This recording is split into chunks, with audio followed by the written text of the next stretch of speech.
All right, so we're recording. Great. All right. So tonight's program is called The Truth About Roswell. It's been over 70 years since the Roswell Daily Record first blared the viral headline, RAAF captures flying saucer on ranch in Roswell region, back on July 8th, 1947. Joined five-time Boston and New England Emmy Award-winning folklorist John Horrigan as he presents a new chronology of the events that led to speculation of an alleged UFO crash. John will reveal previously undisclosed details of the fantastic tale, along with refuted testimonies culled from his own exploration trips to the region back in 95, 96, and 97.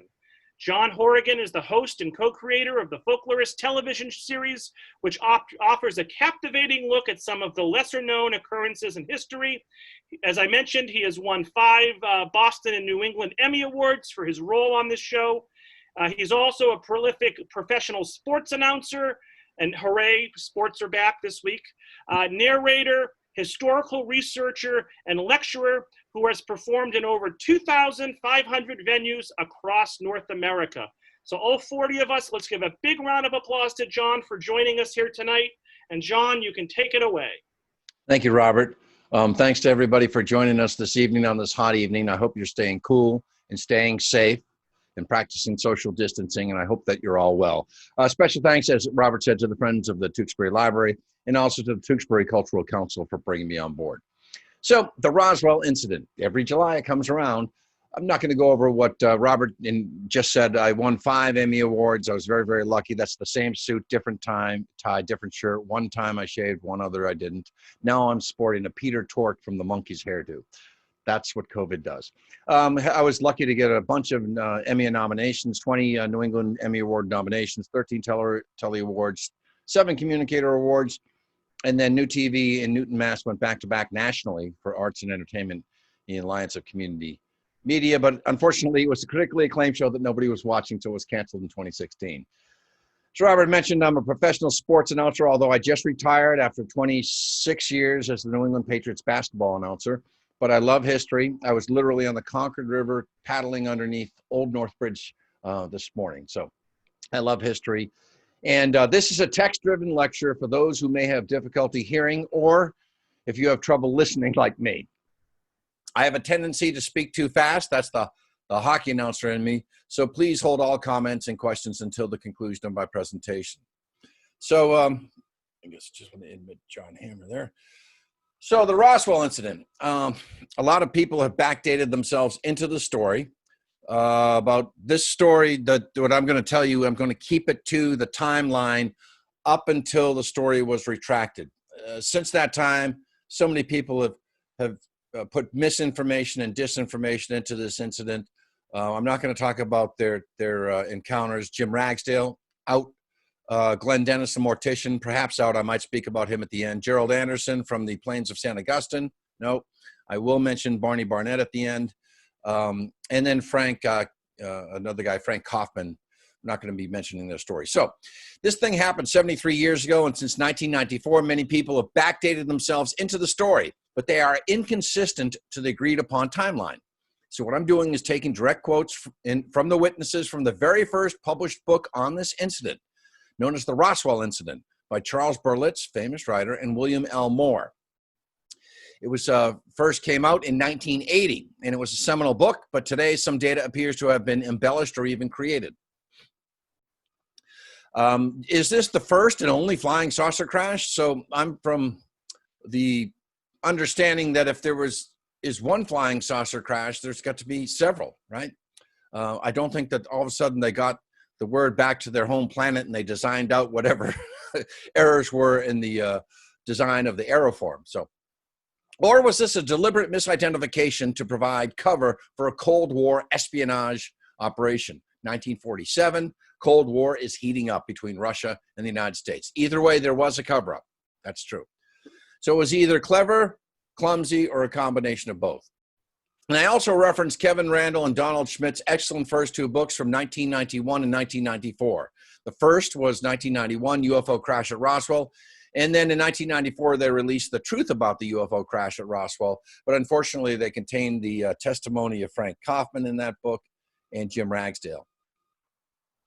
So as Robert mentioned, I was in Roswell in July of 1995, 1996, and 1997. And I believed when I went down there.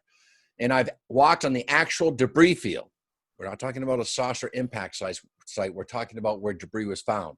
And some of the accounts from alleged witnesses now need to be retracted. They backdated themselves into the story, and incorrectly, I might add. So for Roswell, it's time to quit Roswell, in my opinion. No more stories, please. It all started on June 25th, 1947, or June 24th, 1947, when a pilot named Kenneth Arnold reported seeing several objects while flying near Mount Rainier, Washington. His descriptions of the objects that flew like geese and moving like a saucer would if you skipped it across water. And this became the term flying saucers, and thus the age of the UFO was born.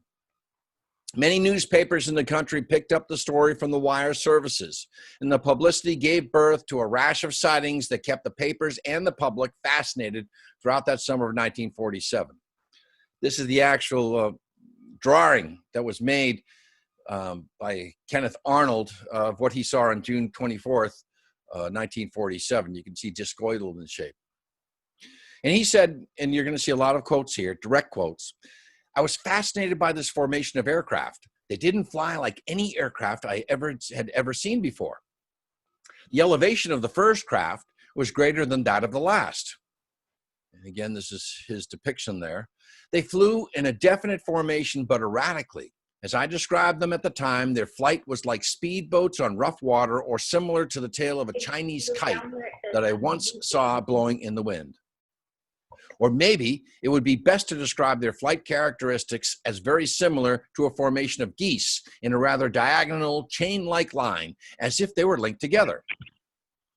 As I put it to newsmen in Pendleton, Oregon, they flew like a saucer would if you skipped it across water." Many newspapers in the country picked up the story from the wire services, and the public was kept fascinated throughout that summer. Could I ask you to mute your microphone for those of you that just joined? Thank you.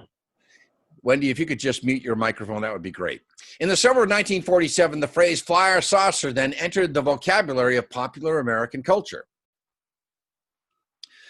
And before this period, there were some rare and unverifiable stories of disc-shaped aircraft seen around the world, but only a few significant reports of any kind came to light after a series of so-called phantom airship sightings in America in late 1896 through the middle of 1897. They began in California, Sacramento, California, and ended in Chicago.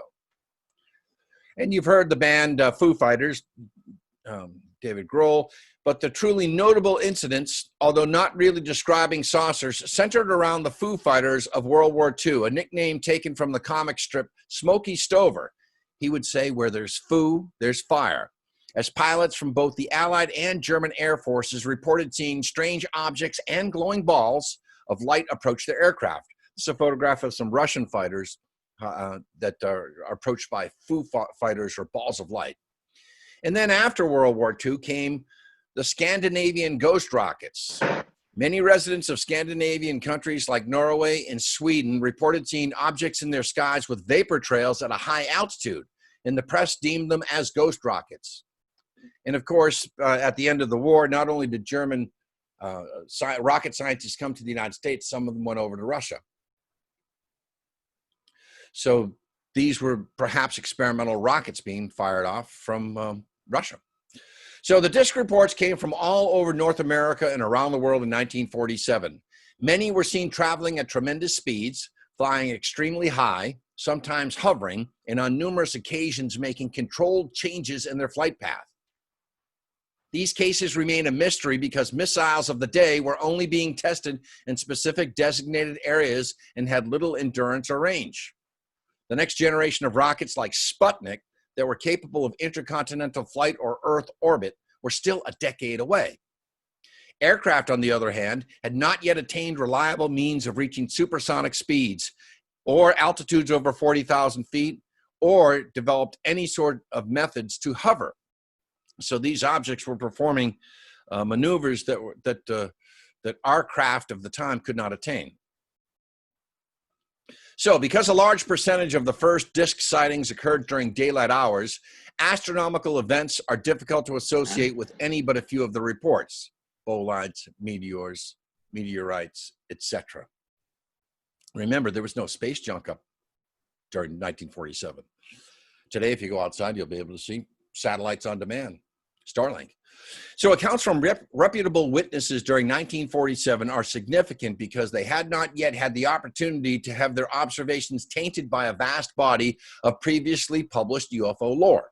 You saw that in the 1950s with all the great movies that came out, sci-fi movies, and that culminated in a spat in July of 1952 where UFOs were actually seen flying over the White House and the Capitol building, and jets were actually scrambled. So the military started a formal UFO investigation by the end of 1947, although as early as July, Army, Air Force, and Naval Intelligence, as well as the FBI, had studied some of the more well-publicized reports, but less than 5% of the 1947 incidents were even indexed in military files. Many of those can be found in the National Archives holdings of the United States Air Force Project Blue Book files. 853 accounts of flying saucer sightings appeared in North American newspapers, and there were 11,000 newspapers publishing in that era in 1947. As stated, the term UFO simply did not yet exist. The media dubbed the strange objects flying saucers and discs following the Kenneth Arnold sighting of June 24th. Those terms would predominate in the popular press until well into the 1950s. Now, the Roswell saga actually began in Silver City, New Mexico on June 25th. Dr. R.F. Sensenbacher, a dentist, reported sighting a saucer-shaped UFO flyover that was about 1/2 the size of the full moon. 2 days later, in Pope, New Mexico on the 27th, W.C. Dobbs reported a white glowing object flying overhead not too far from the White Sands Proving Grounds. So let's stop right here. Where these objects are seen, with the exception of the Arnold sighting near Mount Rainier, are in a super sensitive part of New Mexico. This is where Trinity site was, where they detonated the first test nuclear weapon. It was where the 509th Bomb Group was, the only atomic wing of the United States Army Air Force. There was no such thing as an Air Force. So if you see AAF, it's Army Air Force. And also rocketry, missiles were being fired off at the White Sands Proving Grounds, which would later become the White Sands Missile Range. So these objects, if they were from another galaxy, planet, or otherwise, they picked the right area. And again, we had detonated nuclear weapons in 1945. Rocketry began in Germany in 1944. We proved that we could get off the mud ball. And then the third thing was we were mass broadcasting radio signals. In fact, the Jack Benny show, it's now estimated, of the early 1930s, which was broadcast on 100 radio networks across the United States. They believe those radio signals now are out past at least 3 of the nearest stars. So they may think that we're like this, but I always thought that was cool. So on the same day, back to our story, June 27th, Captain E.B. Detchmendy reported to his commanding officer that he saw a white glowing UFO pass over the missile range. And on June 29th, rocket expert C.J. Zone and 3 of his technicians who were also at White Sands watched a giant silver disc moving northward over the desert. And then July 2nd, 1947, a UFO was tracked at 3 separate installations at Alamogordo, White Sands, and Roswell. Now, on July 2nd, a UFO was tracked at 3 separate installations, as I said, White Sands, Roswell, Alamogordo. And the same day, Mr. and Mrs. Dan Wilmot saw a UFO from their front porch. That's Dan right there. They reported its appearance as 2 inverted saucers facing mouth to mouth, moving at a high rate of speed over their house. In the Roswell Daily Record on July 8th, 1947, and we'll get to that in a moment, Mr. and Mrs. Dan Wilmot gave their account of their encounter of a flying disc on the evening of July 2nd at 10 minutes of 10 p.m. Wilmot said that it appeared to him to be about 1,500 feet high and going fast. He estimated the speed between 400 and 500 miles per hour. So, I'm just going to admit somebody here. In appearance, it looked oval in shape, like two inverted saucers faced mouth to mouth, or like, he said, two old-type wash bowls placed together in the same fashion. And from where he stood, Wilmot said that the object looked to be about 5 feet in size, and making allowance for the distance it was from the town, he figured that it must have been 15 to 20 feet in diameter. The entire body glowed as though light were showing through from the inside, almost opaque-like. Though not like it would inside, though not like it would be if light were merely underneath. He's saying it was opaque in nature. The object came into view from the southeast, disappeared over the treetops in the general vicinity of 6 Mile Hill outside of Roswell. And the announcement that the Roswell Army Air Force, that's what that RAAF stands for, was in possession of a flying saucer came only a few minutes after he decided to release the details of what he had seen. So there's a fact. There were objects seen flying at incredible speeds across the skies of both the Pacific Northwest and the American Southwest in late June and early July of 1947, independent of the Roswell event. And these flying objects that were observed could not be identified. The Army Air Force didn't know what they were. Let's get into the Roswell story now. Mac Brazel, William W. Mac Brazel was a stereotypical cowboy, although he actually tended sheep. He sold wool. See him on the horse there. This is the famous cabin where they'll be staying and central to our story. And he was foreman of the Foster Ranch in rural Lincoln County in near Corona, New Mexico. He was married with children, but his wife and kids lived in Tularosa, New Mexico, near Alamogordo, so the kids would be near a good school, while he mostly lived in an old house out on the ranch where he worked. And there he is with his wife. And from all accounts, he was happy with his life, riding the range, tending the sheep, shearing the sheep, and selling the wool.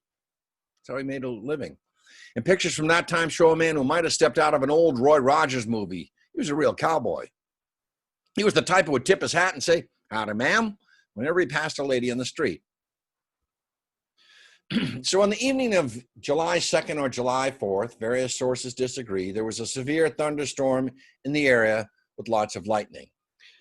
I was there 50 years after the event in Roswell in a camper on July 4th, 1997, and I saw the most ferocious lightning storm I've ever seen in my life and the loudest thunder. Boy, the sky was lit up for hours. So I know what a New Mexico thunderstorm in the middle of the summer looks like. So Mac wondered why lightning struck the ground repeatedly in the same spots on the ranch. In fact, the area where he's about to go to. And he wondered if it meant that maybe there were metal deposits underground at those spots. And he probably considered to do some prospecting and mining in the area later on. But there was something different amongst these booming thunderclaps, according to Mac. He later said it sounded like an explosion. Two of Mac's children were staying with him at the ranch house that night, as they often did. And they later recalled that they didn't notice the sound, the different sound.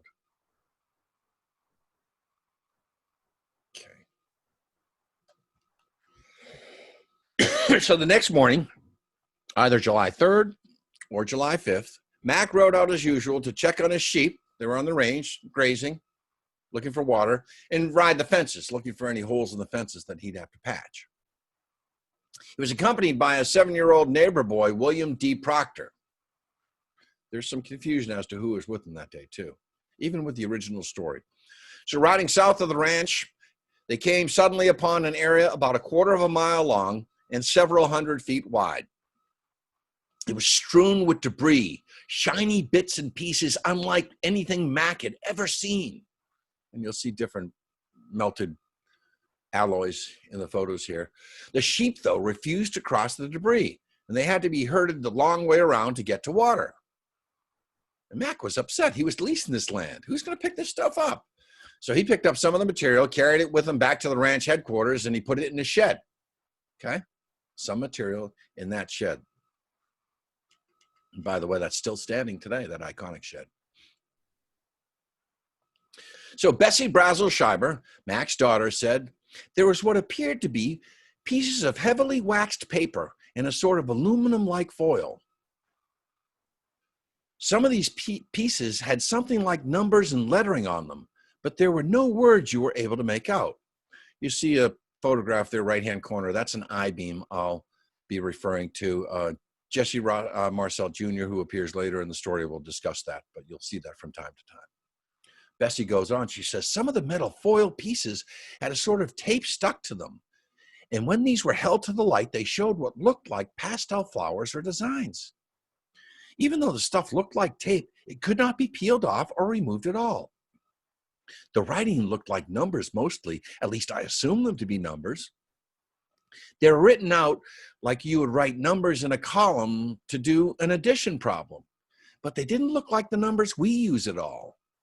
These are some actual drawings of Jesse Marcel Jr. of what these icons looked like, these symbols on the I-beam. What gave me the idea they were numbers, I guess, was the way they were all ranged out in columns. No, it definitely was not a balloon. We had seen weather balloons quite a lot, both on the ground and in the air. Balloons were being released from the White Sands Proving Grounds. We even found a couple of Japanese-style balloons that had come down in the area once. Now, she's talking about Japanese balloon bombs. Late in 1944, Japanese began launching balloon bombs up into the upper atmosphere. They had discovered the jet stream, and they thought if they could send these balloons with explosives on them and also incendiary devices, they could start forest fires. And it was top secret. They launched over 10,000. One of them killed a family of 6 in Oregon, I believe. Somebody pulled a cord on one of the balloons and it blew up. The 555th Infantry Parachute Battalion, the Triple Nickels, the only African-American regiment in World War II. Actually, they were called smoke jumpers. They had a top secret assignment to put out the forest fires in the Northwest that were being set by the Japanese, but the Japanese never found out that these balloons were working. Back to our story. Okay. So she also says, Becky goes on, we also had picked up a couple of those thin rubber weather balloons with instrument packages. So she's saying they know what weather balloons are, even as a little girl. And this was nothing like that. And I've never, ever seen anything resembling this sort of thing before or since. So now let's talk about Project Mogul. Okay, back to 1947, Cold War is heating up. We did not know where the Russians were performing nuclear detonations in the Soviet Union. The only photographs we had were old Luftwaffe photographs taken of Russia. It wouldn't be until the U-2 spy plane actually flew over Russia where we knew what they were doing east of the Ural Mountains. But Project Mogul was a top secret project by the U.S. Army Air Force involving microphones flown on high altitude balloons, whose primary purpose was long distance detection of sound waves generated by Soviet atomic bomb tests. That's real. It happened, and there was a Project Mogul. It was carried out from 1947 until early 1949 and was moderately successful, but was very expensive. Now, here's where it gets murky. Some people claim that Project Mogul didn't begin until August of 47, after the Roswell incident. So my question is, if it was a balloon, and this is, again, it depends on what day of the week is, if I think this is from outer space or it was one of ours, but where were the sensitive attached listening devices? You're not going to hear that in any of the descriptions of the debris. Where were the radios they need? They couldn't have them the size of a cell phone. They had to be huge box radios. And also, where were the antenna they'd need to transmit the information back from those radios, the information that they were hearing from Soviet nuclear detonations? And there had to be long, discernible balloon cords. None of these show up in the description. So, back to Mac Brazel, we heard from his daughter. Later that day, he put a small piece of debris in his pocket when he drove the 7-year-old Dee Proctor to his home about 10 miles away from the ranch headquarters. When I'm talking ranch headquarters, I'm talking about the ranch shack. It's a cottage. And he showed the debris to Dee's parents, William and Loretta Proctor, and tried to get them to go back out and look at the debris field with me. And back then, they said, Floyd Proctor said that Mac, he said it wasn't paper because he couldn't cut it with his knife, and the metal was different from anything he'd ever seen. He said the designs looked like the kind of stuff you would find on firecracker wrappers, some sort of figures all done up in pastels, but not writing like we would do it. Loretta Proctor, photographed here, The piece he brought looked like a kind of tan, light brown plastic. It was very lightweight, like balsa wood. It wasn't a large piece, maybe about 4 inches long, maybe just larger than a pencil. And we cut on it with a knife, and we'd hold a match on it, and it wouldn't burn. We knew it wasn't wood. It was smooth like plastic. It didn't have real sharp corners, kind of like a dowel stick, kind of dark tan. It didn't have any grain, just smooth. We should have gone to look at the debris field, but gas and tires, they were expensive then. We had our own chores to do, and it would have been 20 miles. The next night, July 5th, Mac goes into Corona, New Mexico, where he told his uncle, Hollis Wilson, about the debris. He showed fragments to local residents in the local bar, the hardware store, and elsewhere. Anybody who'd listen to him, hey, look at this, look what I found.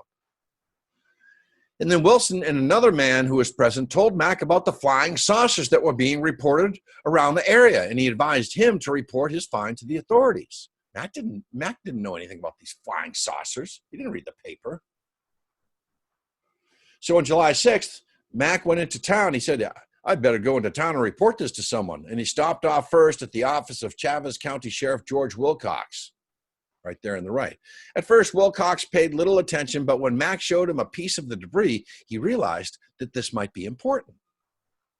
So Wilcox called Roswell Army Airfield, and he spoke to Major Jesse A. Marcel, the base intelligence officer, who was on a lunch break when he received the call. That's Jesse Marcel, right-hand corner. So Wilcox informed him that rancher Mac Brazel had found debris from a crash of some sort of object on his sheep ranch. Marcel told Wilcox he would come into Roswell and talk to Brazel.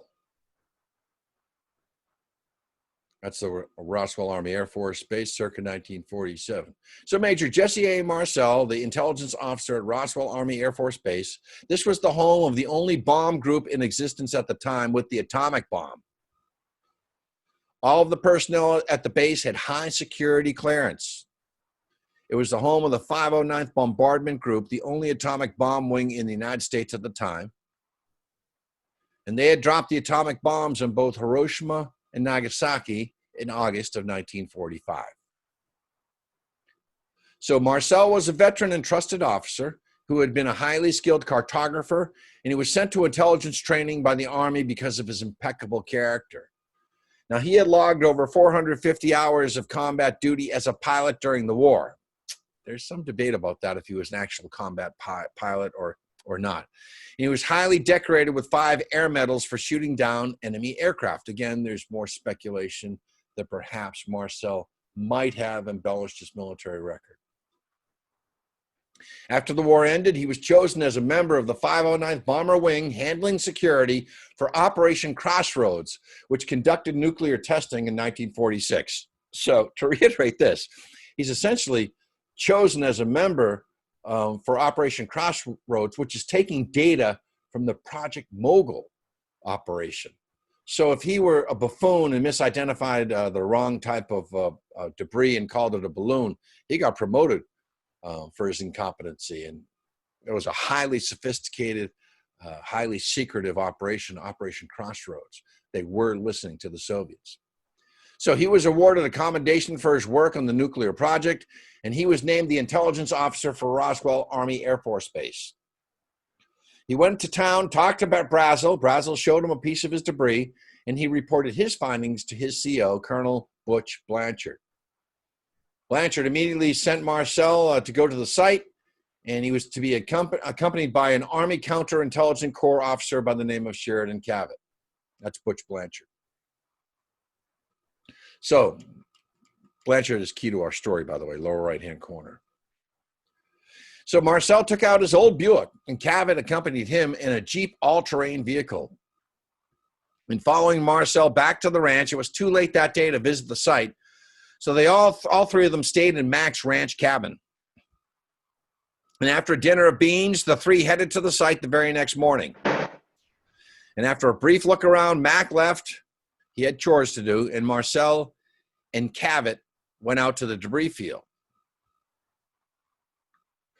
So they arrived too late that night for ample light for a decent search, and so the soldiers spent the night there, and now they're moving off to the alleged debris field. This is a photo, by the way, of the alleged debris field. Jesse Marcel says, when we arrived at the crash site, it was amazing to see the vast amount of area that it covered. It was a gouge. Now, again, something heavy and moving quickly to form that gouge, something as light as a weather balloon. He said it scattered over an area about 3/4 of a mile long, I would say, and fairly wide, several hundred feet wide. It was definitely not a weather or tracking device, nor was it any sort of plane or missile. Remember that. And this guy's highly qualified. I didn't know what it was, but it certainly wasn't anything built by us. And it certainly wasn't any weather balloon. There were small beams about 3/8 or a half-inch square with some sort of hieroglyphics on them that nobody could decipher. We keep seeing that, the hieroglyphics. There you go. These looked something like balsa wood and were about the same weight, except they were not wood at all. They were very hard, although flexible. It would not burn at all. There was a great deal of an unusual parchment-like substance, which was brown in color and extremely strong, and a great number of small pieces of a metal-like tinfoil, except that it wasn't tinfoil. I was interested in electronics and kept looking for something that resembled instruments or electronic equipment, but I didn't find anything. There you go. If it was Project Mogul, he should have found that. Cavett, I think, found a black metallic-looking box several inches square. Ooh, here we go. As there was no apparent way to open this, and since it didn't appear to be an instrument package of any sort, we threw it in with the rest of the stuff. It had little numbers with symbols that we had to call hieroglyphics because I could not understand them. They were pink and purple, and they looked like they were painted on. So he's corroborating everything that Mac's daughter, Bessie, has set up to this point. I even took my cigarette lighter and tried to burn the material we found that resembled parchment in balsa, but it would not burn, wouldn't even smoke. The pieces of metal that we brought back were so thin, just like the tinfoil on a pack of cigarettes. You could not tear or cut it, and we even tried making a dent in it with a 16-pound sledgehammer, and there was still no dent in it. Having rode to the site in 2 vehicles now, Marcel sent Cavett back to the base with his Jeep full of the material. Marcel then took his old Buick and stopped by his house in the early hours on the way to Roswell base on Tuesday, July 8th. He shows his wife and his son, Jesse Marcel Jr., his amazing find. I had a long conversation a couple of times with Jesse Marcel Jr. Seemed like a decent, only the facts type of guy, and his story has never wavered. Remember that, Jesse Marcel Sr., he passed away a few years ago. So, I'm sorry, Jesse Marcel Jr. So Jesse Jr. just passed away. He handles the debris as his dad scattered the debris out on the kitchen table. And he said the material was foil-like stuff, very thin, metallic-like, but not metal, and very tough. That's Jesse Marcel Jr. in the right-hand corner. There was also some structural-like material too, beams and so on. He was the one that designed the I-beam through his recollections. Also, a quality of black plastic material which looked organic in nature. Imprinted along the edge of some of the beam remnants were hieroglyphic-type characters. Jesse Jr. labeled the debris into 3 categories. First, a metallic gray foil-like substance. Second, plastic-like material that was similar to bakelite and brownish black in color. And third, I-beams. If you hold the beam at an end, you can see the letter I, that contained purple hieroglyphics. Marcel described returning to Roswell the evening of July 7th, actually in the morning of the 8th, to find that news of the incident had been leaked. So the only people that could have told him of that is that Mac went back into town, which we have no record of. He might have, though, to tell people that there were 2 guys out examining the debris field, or the counterintelligence guy ran his mouth, Sheridan Cavett. He went back and blabbed to the base. And maybe he had let the word get out before even Blanchard was on duty that morning. So calls were made to Marcel's house, and he had a visit from a reporter, but he wouldn't confirm the reports to the press. good intelligence officer. He said, the next morning that written press release went out, and after that, things really hit the fan. We'll talk about that in just a moment. So word of the goings-on began to spread rapidly in the community, and soon Mac Brazel was talking to radio station KGFL about the incident after Frank Joyce spoke with Sheriff Wilcox asking for any news of the day. The radio stations in town go to the sheriff. What do you got? Any arrests, any fires? And this came up. So Mac told the station what he knew over the telephone. And that's Frank Joyce on the right. So radio station KGFL reporter Frank Joyce then informs his boss, Walt Whitmore Sr., about the recent developments, and Whitmore drove out and picked up Brazel and took him to his home in Roswell to hide him out. So Mac spent the night at Whitmore's home. And there an interview took place, all taped into a reel-to-reel recorder, but this interview would never be made public. The next morning, Whitmore took Mac down to KGFL and he called the base. When Marcel arrived back at the base in the early morning, he was instructed by Colonel Butch Blanchard to load the debris on a B-29 and fly it to Wright Field in Dayton, Ohio, today known as Wright-Patterson Air Force Base. And stopping on the way, though, he was going to see Blanchard's commanding officer, General Ramey, at Carswell Army Air Force Base in Fort Worth, Texas. So there's Blanchard. And they loaded up in a B-29. Walter Houtnow, the press information officer, was given an order from Colonel Blanchard to write a press release stating that the RAAF, Roswell Army Air Force, had in its possession a crashed saucer. Here's my speculation. Walter Hout was a good press secretary. He said that, told me, and I talked to him a few times in person. He's passed since then. That Blanchard would mumble things to him with a cigar sometime in his mouth, saying, put out a press release. We're going to have the band, the Army band's going to play in town today. Or there's a special, a couple of fighter planes that are landing on the base. Put out a press release. And he might have said something to the, hey, we sent 2 guys out to look for this debris of a crashed flying saucer. I guess a rancher found it, stored some of the debris. So put out a press release, and he probably walked away, leaving Walter Hout to embellish it like a kid's game of telephone. The phone started ringing off the hook, and with every telling, the story got grander and grander and twisted. And then when other reporters called back a second time, they needed something new from the first statement. So Walter Hout was drummed out of the Army Air Force the following year in 1948, where everybody else involved in this incident was promoted. He was booted for all intent and purpose, driven out. So here we go. That's Walter Hout on the left. He was kind of made the scapegoat of all this, but he was just doing what his CO told him, and his CO probably just mumbled a quick couple of sentences to him, and he had to build the professional press release around it. Can you blame him? Hout said that the saucer was transported to the 8th Air Force to be turned over to General Ramey at Carswell Army Airfield in Fort Worth, Texas. And that's General Ramey on the right there next to Colonel Blanchard. So Hout discharged his duty, finishes the press release he'd been ordered to write. He was ordered to write this, gave copies of the release to the 2 radio stations and both of the newspapers. Now, I asked him twice in 2 different years if Colonel Blanchard proofread this. He said once, he said, yes, for sure. Then the other thing, he says, I think so. So then the headlines hit the newspapers. 509th Bomb Group, the most secretive air wing in all the world, is on the front pages. RAAF, Roswell Army Air Force, captures flying saucer on ranch in Roswell region. Captures flying saucer. No details of flying disc are revealed. Hout's statement, here we go. I'm going to read it verbatim. The many rumors regarding the flying discs became a reality yesterday when the intelligence office of the 509th Atomic Bomb Group of the 8th Air Force, Roswell Army Airfield, was fortunate enough to gain possession of a disc through the cooperation of one of the ranchers and the sheriff's office of Chavez County. I didn't mention any disc here. Nobody up to this point mentioned any sort of disc.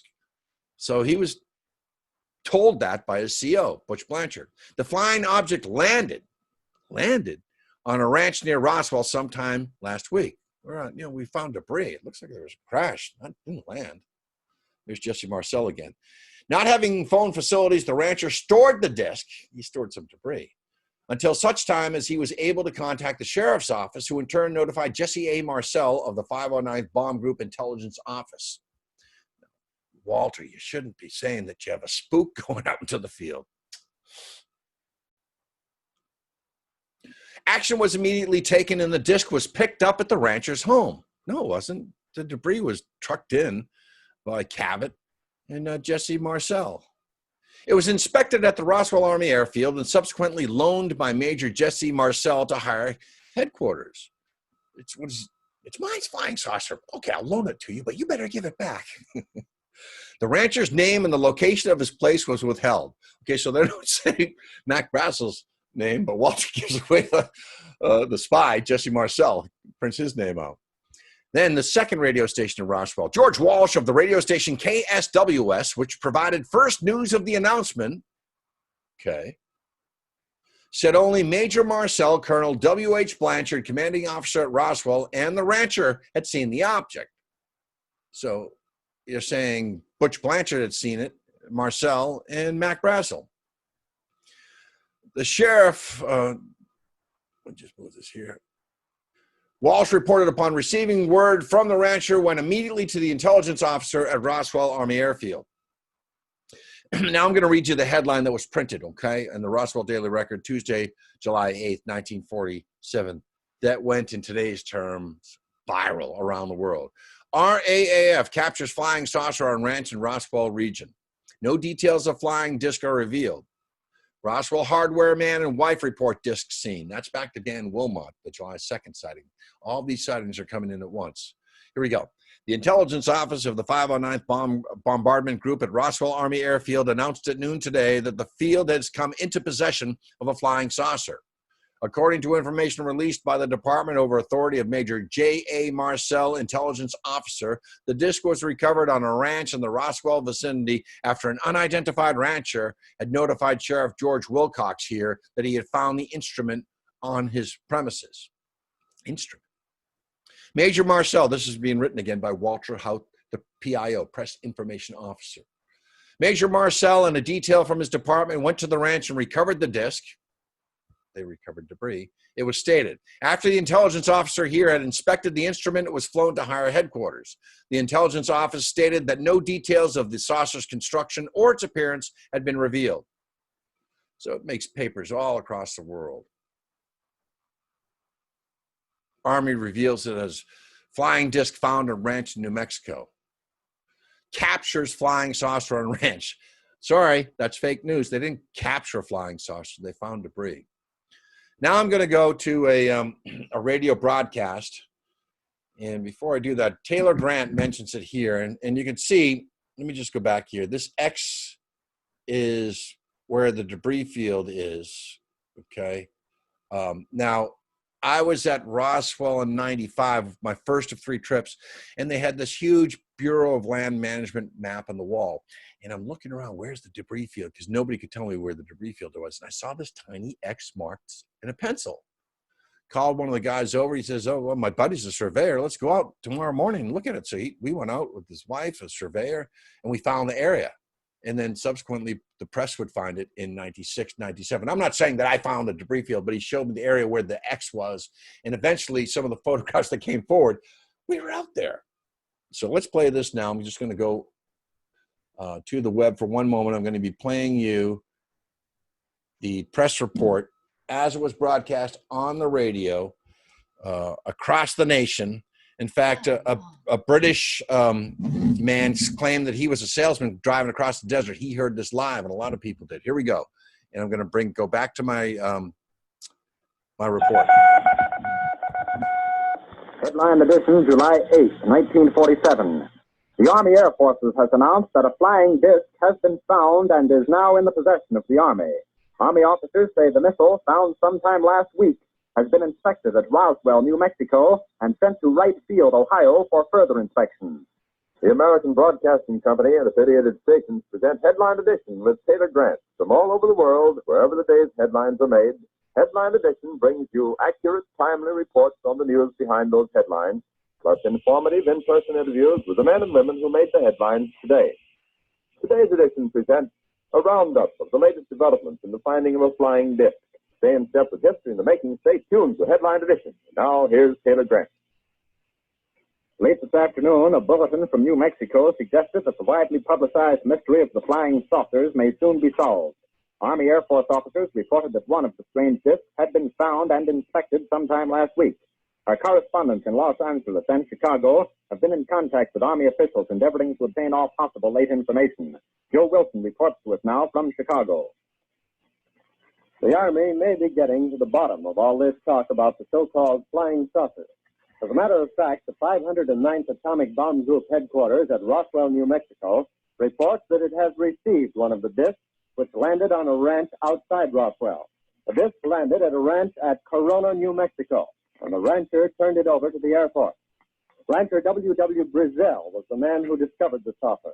Colonel William Blanchard of the Roswell Air Base refuses to give details of what the flying disc looks like.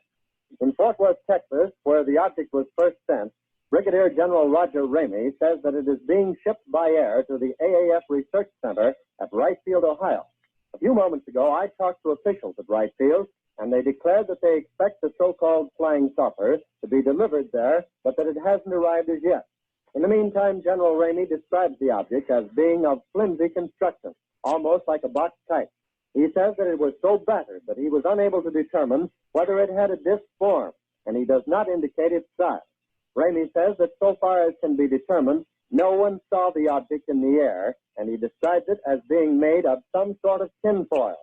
Other Army officials say that further information indicates that the object had a diameter of about 20 to 25 feet, and that nothing in the apparent construction indicated any capacity for speed, and that there was no evidence of a power plant.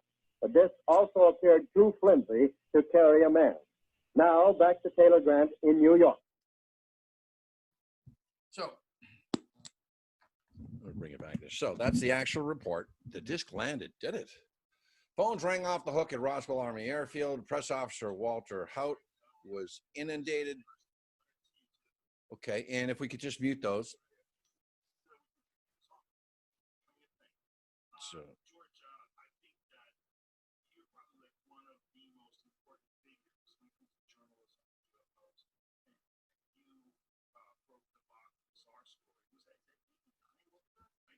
Okay, I'm sorry, we're having an issue here. It sounds like Joe Rogan. It is Joe Rogan. There we go. Okay, sorry about that. I thought there was somebody coming in.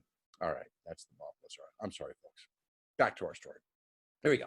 So phones rang off the hook at the Roswell Army Airfield as the press officer Walter Hout was inundated. The phones rang at the radio stations at KGFL all over the world, as far away as Asia, Japan. And it was at that point that the military decided to, quote, walk the story back. Okay. Walt Whitmore Sr. said threats from the military would prevent the transmission of the tape that he made with Mac Brazel by KGFL. The next day, Whitmore took Brazel to the radio station and called the Roswell Army base.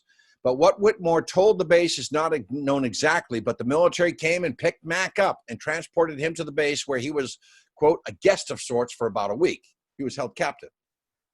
Mac Brazel was seen escorted by military personnel and spent some time in military custody, where he said he was intimidated into not talking about what he had seen, according to several witnesses. For example, and this is Edwin Easley, Provost Marshal Lieutenant Colonel Edwin Easley admitted to researcher Kevin Randall that they held Brazel at the base for several days. And Lydia Sleppy, she was a teletype operator working at an Albuquerque radio station in 1947. She said they received a telephone call from Johnny McBoyle of KSWS Radio in Roswell, their competitor. And in her affidavit, she recalled Johnny McBoyle saying, "There's been one of those flying saucer things crashed down here north of Roswell." He said he'd met Brazel in a coffee shop, and Brazel said he discovered the object and, quote, had it towed underneath a shelter on his property.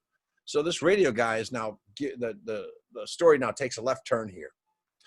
Brazel offered to take McBoyle to the ranch to see the object. This is according to the radio guy. McBoyle described it as being a big crumpled dishpan. So we don't know if he actually visited the site or if that's Mac's description. This sequence does not fit the Roswell narrative. She added that the FBI then interrupted the teletype as she was trying to send it and ordered that they cease transmission. She said her boss, Carl Lamberts, spoke to Johnny McBoyle the next day, and he told Mr. Lamberts It's according to Lydia Sleppy. The military had isolated the area where the saucer was found and was keeping the press out. He saw planes come in from Wright Field, Ohio, to take the thing away. So that's another twist in the story. They had plenty of B-29s at Roswell Army Airfield. There was not one flown in specifically from Wright Field to fly it to Fort Worth, then on to Wright Field. The station owner, Merle Tucker, confirmed hearing the story at the time, and in an interview shortly before his death, Johnny McBoyle confirmed seeing an object. Okay, so he claims he was, again, a deathbed confession of Roswell. But he said he saw an object that looked like a crushed dishpan about 25 to 30 feet long, impacted in a slope. There you go. It brings us to a second now crash site. And that's where all the people come out, the Frank Coffins, the Jim Ragsdale, that say they saw this second site. Frank Joyce, now news announcer at KGFL, said he spoke to Brazel by telephone when he first came to town, and Brazel described finding non-human bodies. Huh? This went from debris now to another crash site with humanoids. Later, Joyce received the base press release announcing the recovery of a flying disc and put it on the United Press teletype. When the first UP bulletins came in on the station teletype, Joyce said the phones went crazy. Then he received an irate call from a Colonel Johnson at the Pentagon demanding to know who had told him to issue the press release. Joyce said he was a civilian and couldn't be ordered around like that, to which the colonel responded, "I'll show you what I can do to you." So, somebody's in the waiting room here. Let me just get this off the screen. Okay. So, Joyce said that he decided to release the press the copy of the press release, and he also hid other copies of the press release that came over the wire, so he could later prove to his boss Whitmore that he hadn't made any of these stories up. And later, somebody, he says, came through the station and found some of the hidden material and removed it. However, some of the original teletypes were not found, and Joyce still has them. So he's saying some other secret transmissions were taken by somebody who came in and really raked the office, and Joyce has the original teletypes, as anybody in the radio station would. Judd Dixon of the United Press in Santa Fe, New Mexico, said the same thing happened in his office. George Judd Roberts was manager of the radio station KGFL in Roswell, and he signed an affidavit where he claimed to have been threatened if he ran an interview that the station had done with Mac Brazel. I got a call from someone in Washington, D.C. It might have been someone in the office of New Mexico Senators Clinton Anderson or Dennis Chavez. And this person said, "We understand that you have some information, and we want to assure you that if you release it, it's very possible that your station's license will be in jeopardy. So we suggest that you not do it." The person indicated that we might lose our license in as quickly as 3 days, and I made the decision not to release the story. Walt Whitmore Jr., now the son of the KGFL station owner, also recalled how his father had hidden Brazel at their home and done a recorded interview. Whitmore Sr. was unable to get the story through on the mutual wire and instead began broadcasting a preliminary release locally over KGFL. And at this point, a long-distance phone call came to the station from a man named Slowey saying he was with the Federal Communications Commission, the FCC, in Washington. Slowey informed Whitmore that the story involved national security, he invokes that term, and that if he valued his station license, he should cease transmitting it and forget about it. Project Mogul, top secret. My question is, how, if he started broadcasting this on his local station, how did it get all the way to Washington, D.C.? Answer probably is somebody heard it at the Roswell base and phoned their superiors. So immediately afterwards, another call from Washington came from Senator Dennis Chavez, who suggested he'd better do what Slowey advised from the FCC. Frank Joyce, Roswell Radio KGFL news announcer, said he spoke to Brazel when he first reported the incident to Sheriff Wilcox. In earlier interviews, Joyce wouldn't discuss the details of what Brazel told him, saying only that he didn't believe the story, but suggested he report the incident to the base. After Brazel gave his press interview, he called Joyce again and said, "We haven't got the story right." And that's my, Scooby, Brazel's military escorts then led him out to a car and drove him to KGFL. People who saw him leave the newspaper office said he kept his head down and pretended not to see any of his friends. At KGFL, he was allowed to go in alone while his escorts waited outside, listening on the radio. Brazel went into the radio station and told Joyce a balloon story. Joyce responded, "Look, this is completely different than what you told me on the phone the other day about the little green men." Joyce said Brazel responded to the effect, "No, they weren't green, and our lives will never be the same again." Joyce explained this cryptic conversation by saying that Brazel first mentioned small non-human beings when he first spoke with them. Initially, Brazel was highly stressed over the large quantities of debris that needed to be cleaned up. I apologize for the swear, I won't say it, but who's going to clean all this bleep up?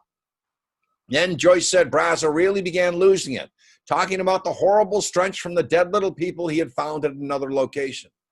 The story takes a turn here. Joyce suggested that maybe he found monkeys from a military experiment. They're not monkeys, and they're not human. Joyce then went on to explain that his little green men comment referred back to our original phone conversation, the first talk that he had with Mac. So Frank Joyce said the story that Brazel told him after the news conference that Brazel appeared at was different from the original story he had told Joyce when Brazel first reported it to Sheriff Wilcox. Joyce says, "I remember him changing the story. I told him, what you're saying is not what you were saying the other night." He admitted that he had been told to come in or else. He told me what they were going to do to us. He was really scared. Brazel said, "You're not going to tell them anything, are you?" Joyce promised he wouldn't. Brazel said he had to tell the new story or it would go hard on him. Brazel's son Bill and various neighbors said Brazel also complained bitterly about his treatment by the military afterwards. On July 8th, Mac was escorted by the military to the offices of the Roswell Daily Record, where he gave a press interview. The story he told them was a bit different from what he had told before, however. Now he said that he and his son, not Dee Proctor, the neighbor, had originally discovered the debris on June 14th. This is 10 days before the Kenneth Arnold sighting over Mount Rainier. But that he was in such a hurry that he ignored it. So the debris scattered across the field, your sheep can't water, and he ignores it. Mac Brazel died in 1963, well before researchers started to interview witnesses to the incident. This incident, until it shows up in Unsolved Mysteries, in Stanton Friedman interviewed Jesse Marcel in 1978. So the Roswell story stays dormant for 31 years before Stanton Friedman begins to uncover it. And Brazel was interviewed in 1947, however, and his accounts of debris appeared in the Roswell Daily Record on July 9th, 1947. This is when they walk it back. Harassed rancher who located saucer, sorry he told about it. I'll read it. W.W. Brazel, 48, Lincoln County rancher living 30 miles southeast of Corona today, told the story of finding what the Army at first described as a flying disc, but the publicity which attended his find caused him to add that if he ever found anything short of a bomb, he sure wasn't going to say anything about it.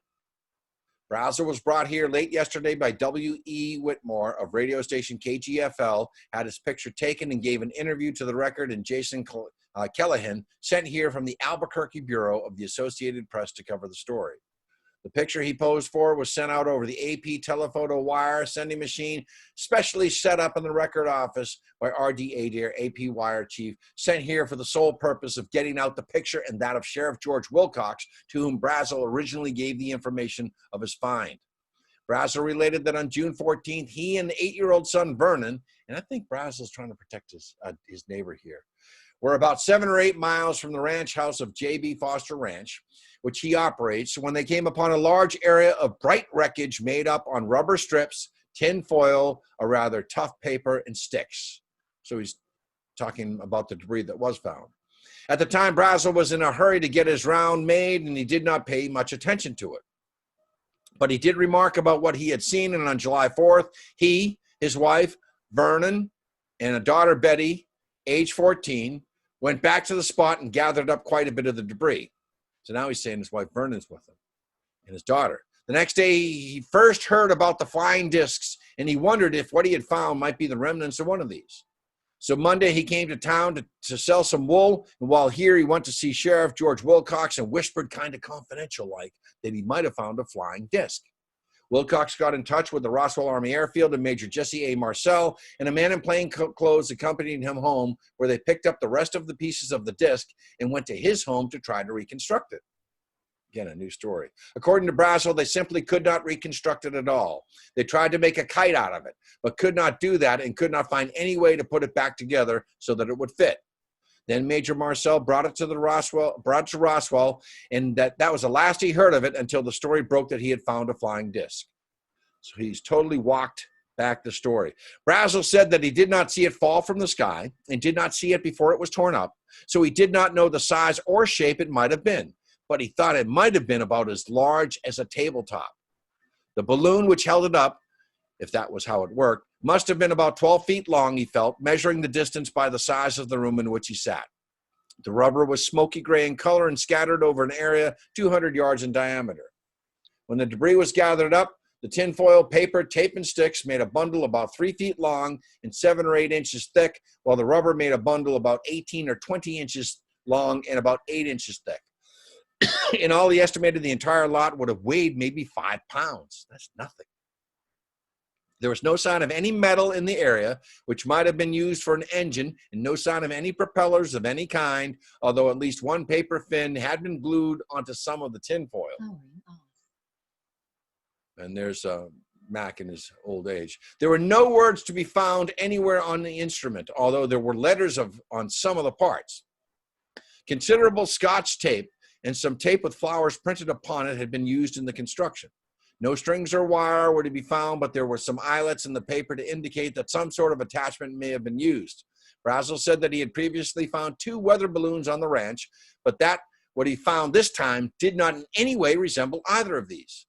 I am sure what I found was not any weather observation balloon, he said. But if I find anything else besides a bomb, they're going to have a hard time getting me to say anything about it.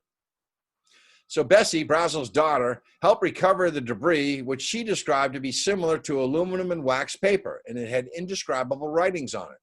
In her 1995 affidavit was published and included additional descriptions. She claimed the pieces now looked like a weather balloon. The pieces of the debris had 2 parts. The front was foil-like, and the other was rubber-like, both of which were gray in color. She said it was tan before. The debris had sticks attached to them with white tape. His son Bill confirmed what Bessie said by claiming there was tinfoil-like material in wood with Japanese or Chinese figures. Is this now going back to one of those Japanese balloon bombs?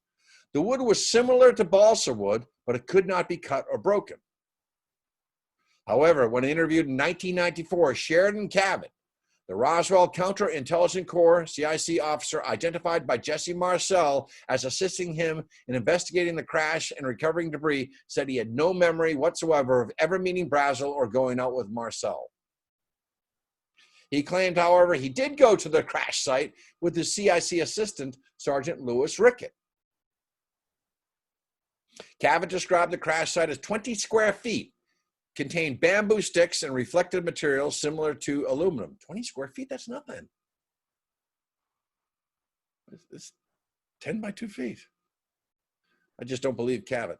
Rickett said he and Cabot traveled to it the following day where an extensive cleanup was in progress. So it looks like Cabot's substituted Marcel in the story for Rickett. He disavows any knowledge of Marcel. And we know that Marcel was there.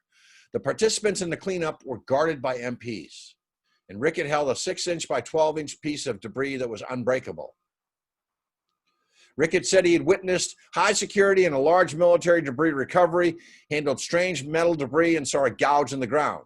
And in September 1947, Rickett said he and Cabot assisted an astronomer, Dr. Lincoln LaPaz, who shows up in so many UFO stories, to try to determine the speed and trajectory of the device that crashed on the Brazel Ranch. According to Rickett, LaPaz formed the opinion that the object was a probe from another planet. That's the depiction there. Looks similar to what Kenneth Arnold drew at the top of our story. Rickett said they found a touchdown point 5 miles from the debris field where the stand had crystallized, possibly from the heat. And shortly before he died, it is also claimed that he confirmed the object's shape was long, thin, with a bat-like wing. Again, the debris field and the crash site. Two different areas.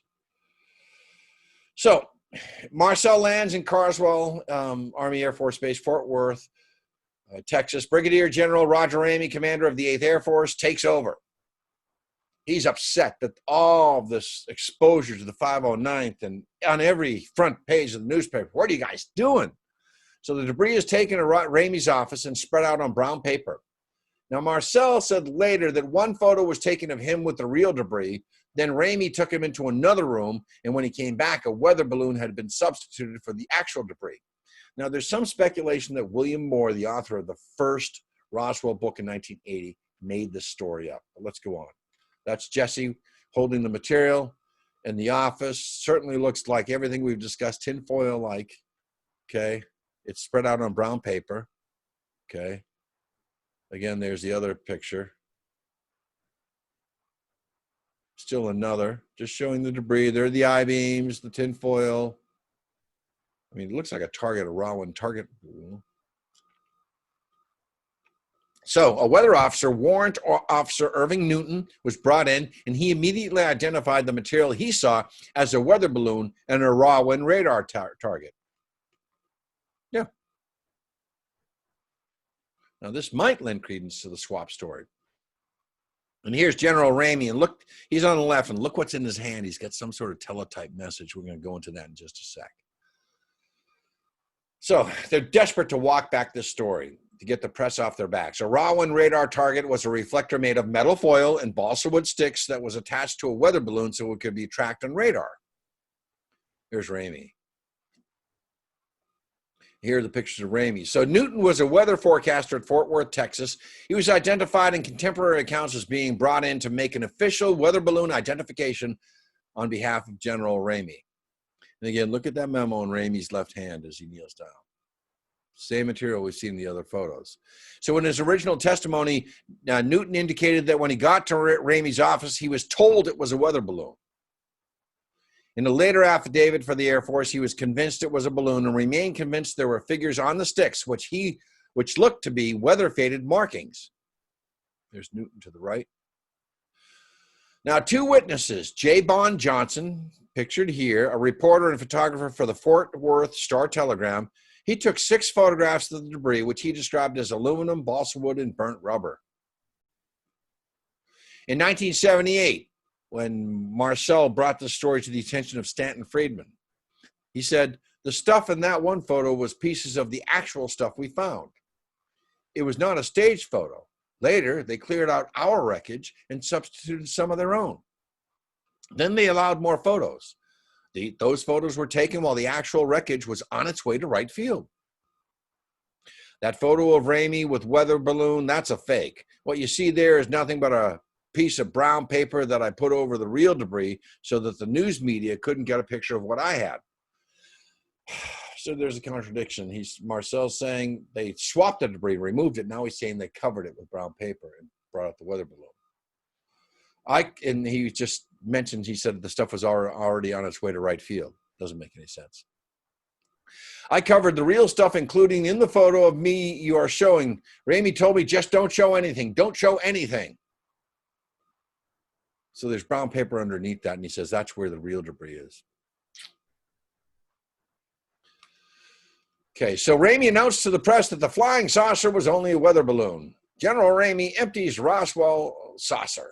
They're walking it back. There's General George Wilcox, the sheriff, on the left there. After more photographs with the weather balloon, Ramey ordered Marcel back to Roswell with a strong hint to keep quiet about the incident. When Marcel got back to Roswell, he found that he had been made to look rather foolish for not recognizing the debris as a weather balloon.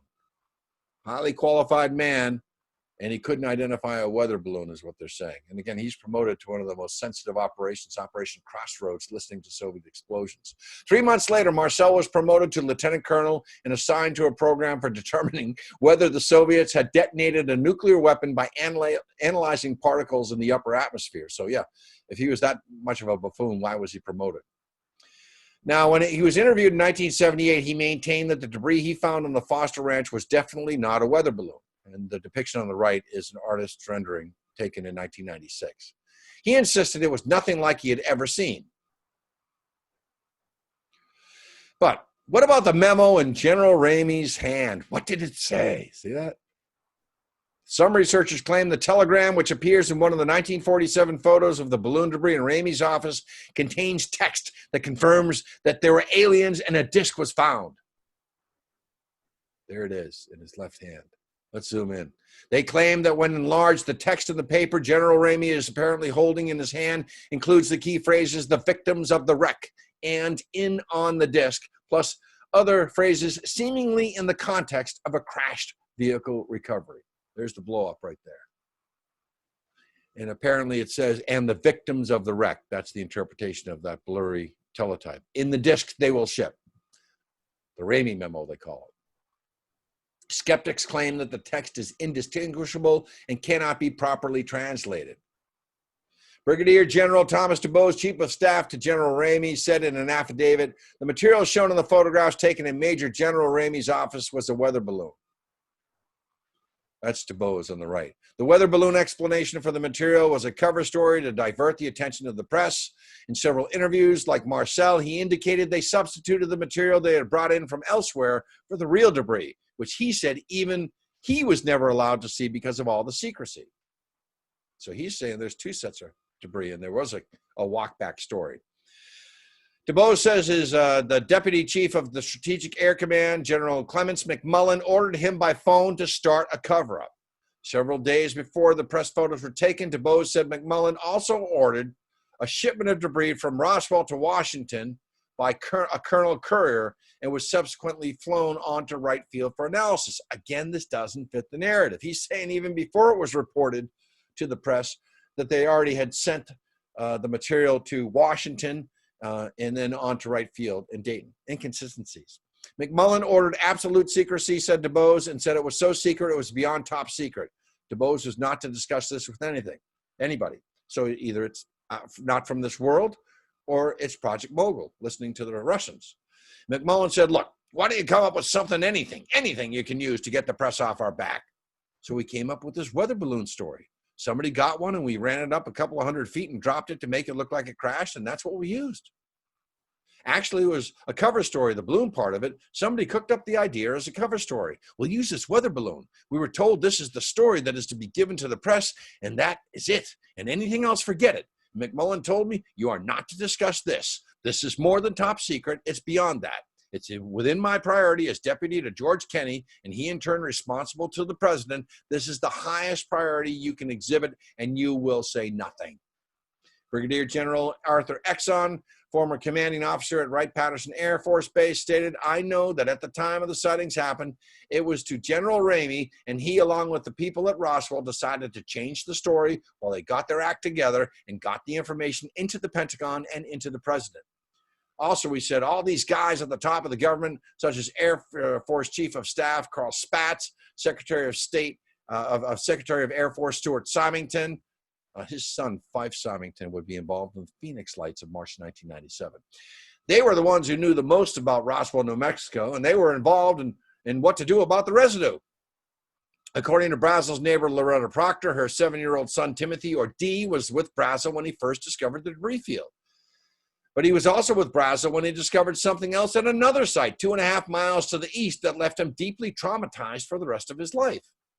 He never told her exactly what he saw there, but he did take her to the location in 1994, saying, here's where Mac found something else. Frankie Rowe was the daughter of Roswell fireman Dan Dwyer, and her father told the family of being on a run outside of Roswell to what they thought was a plane crash. He said it was a crash of something that was not from the earth. The crash left a lot of pieces of small material around and 2 small bodies and 1 person walking around. A live alien? He said it was from another planet. They were very small, and the one that was walking around was about the size of a 10-year-old child, and it didn't have any hair, and it had very small ears and rather dark, large eyes. Again, the story takes a left turn here about an alien walking around. They had a 1-piece suit on that covered the whole body, and afterwards she claimed that the military threatened to kill the whole family if they talked.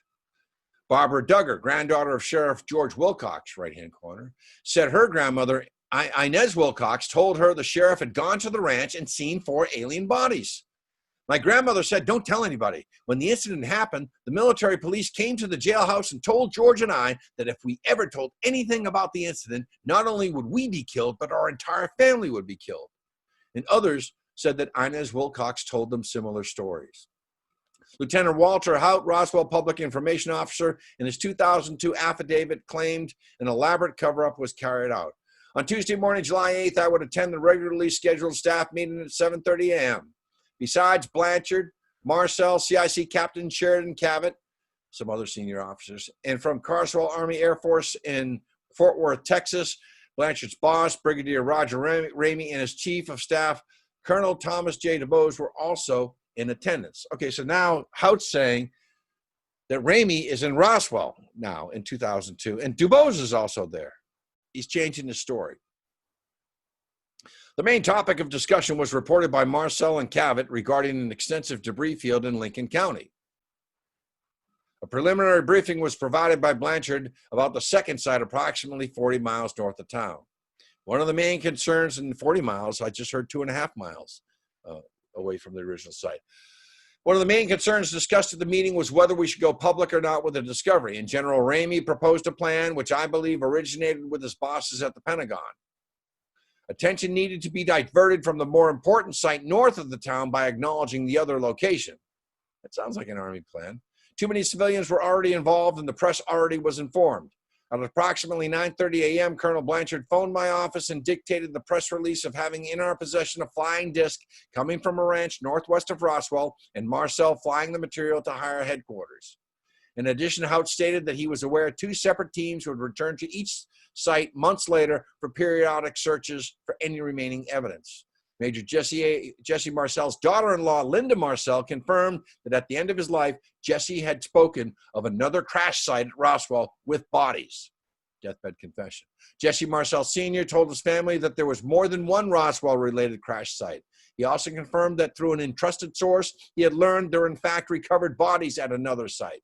So again, looking at the map here, we're coming to a close. Here's where the craft and the bodies were originally found outside of Roswell, and then the debris field just to the southeast of Corona. Mortician Glenn Dennis said the Roswell base called him asking for small caskets for 3 corpses that had been recovered. Soon after transporting an injured airman to the base hospital, Dennis said he saw strange metallic objects in an ambulance, and he ran into a worried nurse friend inside the hospital who warned him to leave, and he was then threatened by an officer who had thrown him out. The next day, he went to the base to meet the nurse. She described an alien autopsy and drew pictures for Dennis of alien corpses she had seen. She said the head was disproportionately large for the body. There were 3 bodies. 2 were very mangled and dismembered as if destroyed by predators, and 1 was fairly intact. They were 3.5 to 4 feet tall. They had 4 long fingers. They had to move the operation to an aircraft hangar because of the horrible stench. Mortician Glenn Dennis then said he received a death threat from the base hospital from a red-headed captain who warned him that if he talked, somebody would be picking your bones out of the sand. The following day, Sheriff Wilcox talked to his father, a personal friend, and said, "Tell your son that he doesn't know anything and hasn't seen anything at the base. They want you and your wife's name, and they want your and your children's addresses." His father told him about the conversation with the sheriff, so Dennis related the events of the previous day to him. And Dennis also claimed that the nurse who confided in him, which he called Naomi Self, and her name never shows up in any records, subsequently was shipped off base, and attempts to contact her via mail resulted in letters returned with deceased marked on the envelopes. Now, they do not return letters back in the late 40s that say deceased on them. They just return to the sender. I don't believe Glenn Dennis. He also claimed that the nurse, who he identified as Naomi Self, also made drawings of the aliens that she had seen in the hospital. Here are the drawings that he drew, and he said that she drew these. The Anaya family told the story of picking up Lieutenant Governor Joseph Montoya at the base, and a shaken Montoya relating the story of a crashed craft and seeing alien bodies in a hangar. Montoya then warned them and in future visits not to talk about it because somebody in the government might come after them. They said they also received a warning from Sheriff George Wilcox and New Mexico Senator Dennis Chavez. Years later, many people came forward claiming to have witnessed either Roswell debris or dead aliens or being part of the alleged cover-up. Many of these people that have backdated themselves into the story. They have been proven to be hoaxes or outright lies. Some deliberate publicity seekers and authors who published articles that are rife with falsehoods. It's been over 70 years since the incident, and we are only left with the hearsay stories from the children and grandchildren of direct and indirect participants or alleged witnesses to the Roswell event. Personally, I believe that a lot of the stories that came out in recent years are crap, and it's time to quit Roswell. Today, Roswell embraces its association with the Roswell event of 1947. It's proud to be called a tourist trap, complete with paid tours to the alleged crash site, the Corn Ranch on the right, gift shops, memorabilia, and at one time 2 museums. But the only absolute truth about the Roswell UFO event is that we may never know the truth. Thanks for listening. I believe in UFOs, but I do not believe in most UFO researchers. All right, Robert, turn it back to you, buddy. Who has any questions? All right. Thanks so much, John. So actually, no questions yet in the chat. We'll give people a few minutes to type those in. And want to thank everyone for sticking with us. Only 1 or 2 people dropped off early, so that's great. Let's see if we can get 5 good questions for John. So if anyone has any questions or comments, type them into the chat. If anyone wants to ask a question via video, you can raise your virtual hand, or you can indicate in the chat that you'd like me to unmute you, and you can certainly ask the question via video. So we'll give it another minute or so. Yep. So Robert, I can just, while we're waiting for a minute or so, is Sure. When I first went down there in 1995 and 1996 and 1997, the excitement, it's true. We were on the verge. We had the government on the ropes. Government trotted out Project Mogul in 1994. Then they said it was alien test crash dummies. That didn't take place until the late 1940s.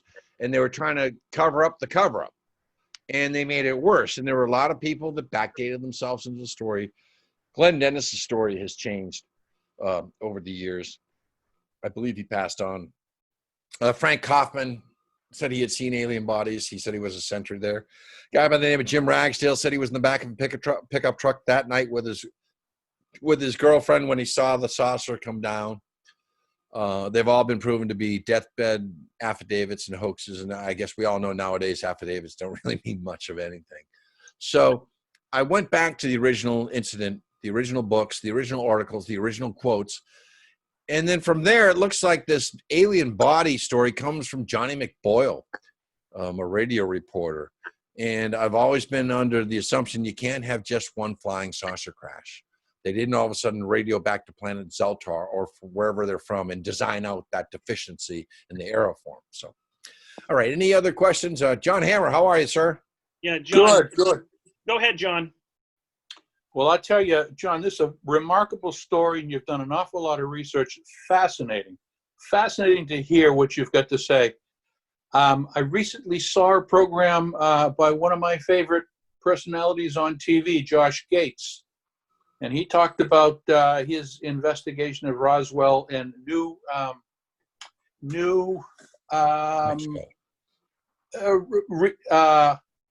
technology that can decipher the text that talks about victims of the crash. And the fellow who is the court-appointed expert, who has testified as a court-appointed expert on writing and using this new technology, determined that it does not say victims. It says something entirely different. And so that one is out, but still it does not disprove any of the rest of the story that you have told us, and undoubtedly the cover-up that took place. Wow, excellent. John, I didn't know that. Great, this is great. Appreciate that. So they're discounting now the memo. And I got to tell you something. I believe in life elsewhere. And if there's life elsewhere and they have a billion-year head start on us, you can bet that they've been able to manipulate space, time, the speed of light. I always have been thought there's something faster than light. And if they can travel across a galaxy or across the universe, and suddenly they crash into a cliff or an arroyo outside of a sensitive military base, it just doesn't make sense. Can UFOs actually crash? Can they? Think about that. I love the description of the material tests that were done by the people on the site. It's fascinating. These are obviously otherworldly materials that we can't understand. So John, I want to say it's Project Mogul just with the talk and Lexington, but when you're talking about material that can't be bent, can't be burnt, lightweight, 5-pound package of all the material, and Jesse Marcel, who was made to look like a fool but then promoted, you've got to say that where is this material coming from? I mean, the United States is just kicking back into their manufacturing gear and their new industrial revolution of the 20th century, but we didn't have anything like that in the arsenal. And all of those descriptions of those little, the tape, the Scotch tape, the balsa wood, couldn't burn it, they're all consistent. So I believe the story of the debris. It's when the story takes a turn that there's a flying saucer crashing bodies and they can't even get their story straight. And there's one walking around, Frankie Rowe, who always cries on a dime. It got so absurd for me to the point, and if you use Occam's razor, right, that maybe there wasn't a second crash site. Now, I'm just going to close with this, and I know we're running time. There's a story I want you to look up, John. Barney Barnett, okay? Yeah, you're familiar with that, the Plains of San Augustine? Okay. That story of a UFO crash with dead bodies came out before Roswell. And I've been out to the Plains of San Augustine, old Route 12, Old Horse Springs, where Stanton Friedman directed me, and I walked the field. And then after I saw some scorpions, it's right near the radio telescope array out there, the very large array. But look up Barney Barnett, because that's a fascinating story. And it could be that Roswell plucked the Barney Barnett story and rammed it into this story of recovered debris. So, but thank you, John. Great information. Thanks, Jack. And I muted you, Jack, because we were having a little bit of feedback. But thank you for your comments and questions. Sharon says many interesting points. Thank you. And Deborah will wrap us up tonight. She wants to know if the Blue Book is a published document. Okay. Yes. And the answer is yes. Absolutely. And I would rather read fiction authors before I read Project Blue Book. It shows swamp gas, and they literally assume these witnesses, these civilians, to be imbeciles. So yes, you can look it up. And when they closed it down in 1969, Project Blue Book, there's still sightings going on. There's been a rash of triangle sightings. I mean, you can look at these flaps. One took place in 1997. We had a triangle invasion over the central part of the United States in the year 2000. I've never seen a UFO. I don't want to see a UFO. I'm an avid amateur astronomer. But these cases are still going on. And recently, and I made this prediction 30 years ago, that they would, when the government finally discloses that UFOs exist, no one will care. It won't even make the news. It won't even be after sports or before weather. And what's happened with the Navy now is releasing these videos saying, look at these objects that are going at incredible speeds. Disclosure is taking place as we speak. And basically, and you've seen the Unexplained series on TV, but they want to know what they're made of and where they're from. So disclosure is taking place right now. The government, or at least the Navy, has come out and said that unidentified flying objects exist. Here's some footage of objects that aren't ours performing incredible maneuvers at incredible speeds. Thank you, everybody. Excellent. Thanks so much, John. Wonderful job as always. Want to thank the Friends of the Library and Tewksbury Cultural Council for co-sponsoring tonight's event. Reminder, everyone will be receiving an email tomorrow morning with a survey, and I'll also include a link to this recording. So again, thank you all so much for coming, and hope to see you soon. Thanks again, John. Everybody. Yep. Thank you, everybody. Peace be with you. And also with you. Thank you.